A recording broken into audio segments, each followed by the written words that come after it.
IVF చికిత్సలో 25% భారీ discount, free doctor consultation, free ultrasound scan, logo launch, Andro max advanced male infertility centre ను కూడా ప్రారంభించారు. నిన్న సాక్షాత్తు ఏపీ అసెంబ్లీలో CM Chandrababu Naidu who killed బాబాయ్ అన్న ప్రశ్న లేవనెత్తినారు.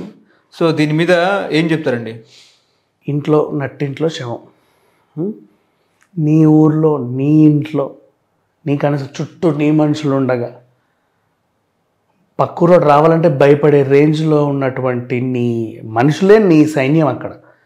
అలాంటి దాంట్లో నట్టింట్లో శవం.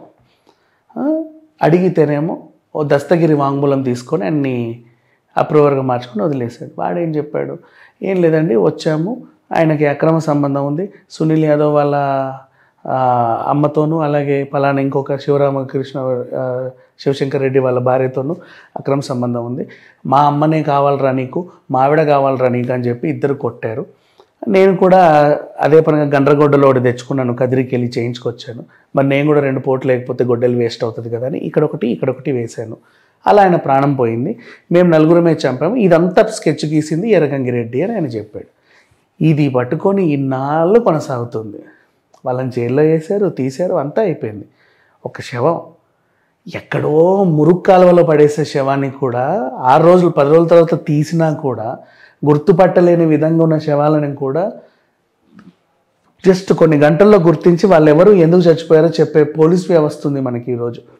అలాంటిది ఇక్కడ పోటు కనబడుతున్నా కూడా గుండెపోటు, అది ఆ కత్తిపోటు కాదని చెప్పిన వేషాలు. సో అట్లాంటి దాన్ని ఆ రోజు రాజకీయం చేయలే. అసలు ఈ రాజకీయం అంటున్నాను, దాన్ని దహన సంస్కారాలు సరిగ్గా చేయకుండా రాజకీయం చేయడానికి వాడుకున్నారు. ఆ శవ రాజకీయం చేశారు. నెక్స్ట్ అది ఇప్పటిదాకా తెల్ల, దాన్ని ఏం చేద్దారు? భలే టైంకి బాబాయ్ చచ్చాడే, ఇతను ఎవరి మీద వేద్దాం, చంద్రబాబు చంపాడు, నారాసుర రక్త చరిత్ర అని రిలీజ్ చేశారు. వాళ్ళు కూడా జగనాసుర రక్త చరిత్ర అని, నువ్వు చంపావని వాళ్ళు, నువ్వు చంపావని వీళ్ళు. అసలు తేలాలిగా. సిబిఐ, సిఐడి, ఐడి, ఈఐడి ఎన్ని ఉన్నాయి, ఏం లాభం? ఇప్పటివరకు తేల. 5 ఏళ్ళు గడిచిపోయింది ఆల్రెడీ. ఇప్పుడు 6వ ఏడు 3 నెలలు 4 నెలలు గడుస్తుంది.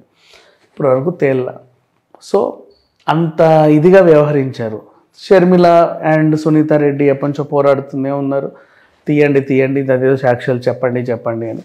ఇప్పుడు మొత్తానికి చంద్రబాబు నాయుడు గారు ఏం చేశారంటే దానికి చాలా స్ట్రిక్ట్గా తీసుకొని ఇట్లాంటి విషయాలు మళ్ళీ నానిస్తే జనాల్లో ప్రభుత్వం మీద ఉన్న గౌరవం, మర్యాదలు, పోలీస్ వ్యవస్థ మీద ఉన్న నమ్మకం పోద్ది ఇంకా. అందుకని చెప్పాల్సిన బాధ్యత ఉంది అని చెప్పేసి దాన్ని దర్యాప్తు వేగవంతం చేశాడు. మ్యాక్సిమం కొన్ని రోజుల్లో హూ కిల్డ్ బాబాయ్ అనే విషయం కొలిక్కొచ్చే అవకాశం అయితే ఉంది. ఓకే.